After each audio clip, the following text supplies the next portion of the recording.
SoftBank is bringing AI to customer call centers, but not in the way you might be thinking. They're going to use AI to transform angry customers' voices into a calmer tone in order to reduce the psychological burden on their call center operators. How will this work, and will this address the root cause of the issue? Windows 10 users have been plagued by a bug causing the quote, open with dialog box to erroneously appear when attempting to use right-click tasks in their apps. How can you protect your Windows device from performing a denial of service attack on itself?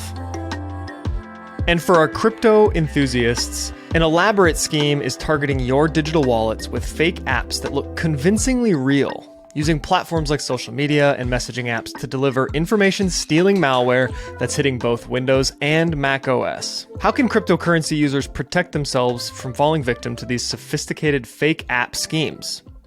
You're listening to the Daily Decrypt. A Japanese telecommunications giant named SoftBank plans to launch an AI-powered emotion-canceling technology that will take the voices of angry customers and make them sound calmer during conversations with customer service representatives. The AI model was trained on over 10,000 voice samples collected from Japanese actors, and it recognizes and adjusts vocal characteristics associated with anger and hostility in real time. And what's fun about this is the technology can reduce or lower the pitch of voices to sound calmer, but it also aims to maintain slight hostility so that the customer service representative knows that it's a serious call. So if you've ever worked in a call center, it can be fun, but it is oftentimes not a pleasant experience because who is calling in? It's people who are upset. No one is calling in to say thank you or anything like that. It's people who have an issue. And a lot of people don't know how to deal with their anger. And similarly to social media warriors, when there's not a physical person in front of you, you don't have the same courtesies that you would when talking to a physical person. So you're much more likely to yell and scream and say words that you wouldn't actually normally say to another human being. So the call center representatives are the ones receiving the brunt of this. And if this is happening to them over and over and over again all day long, it's going to take a toll on them psychologically, no matter how resilient they may be. So this technology aims to help alleviate that psychological burden, and I'm sure it's going to help at least partially, but critics are arguing that it's treating a symptom, not the root cause. And even though the customers calling in might sound less angry, I can actually see this being detrimental to psychological health because you want to do your job and you want to do it well. And if there's something modifying the way that a customer is communicating to you, it makes it harder for you to connect with that customer and really hear their concerns, which is a key characteristic of any successful call center operator. And since this is brand new technology, I wouldn't be surprised if it muffled the words or changed the articulation of the words, etc., and made it harder to even understand the words that were being said. So this might treat the symptom of psychological burden, but it also might introduce some new problems that could, in fact, exacerbate the original problem.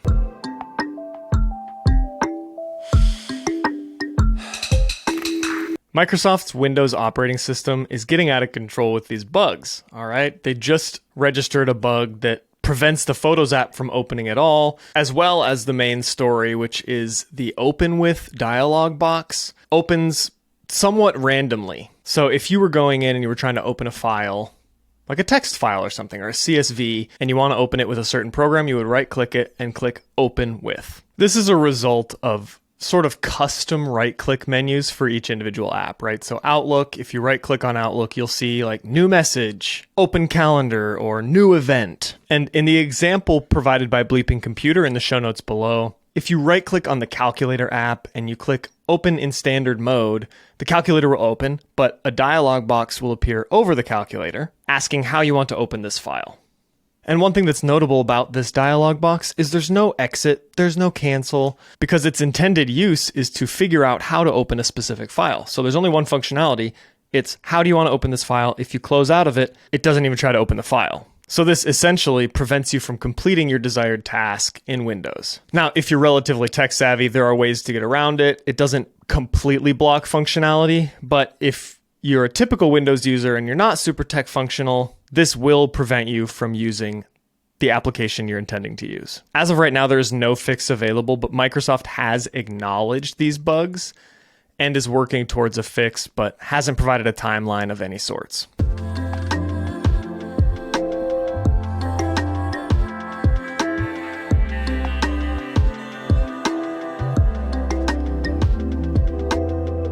And finally, we've got a clever macOS and Windows malware campaign that's targeting cryptocurrency users with fake apps that look legitimate. And this might not sound like news. It might sound like everything else we've reported in the past few weeks, with the fake episode on Tuesday that talked about fake browser updates and fake notification messages that are trying to lure users into clicking links and copying code, etc. But this specific instance I found pretty interesting because before launching this malware campaign, the threat actors made themselves look very reputable online. They've been indexed by major search engines like Google. They have an X account with a verified checkmark.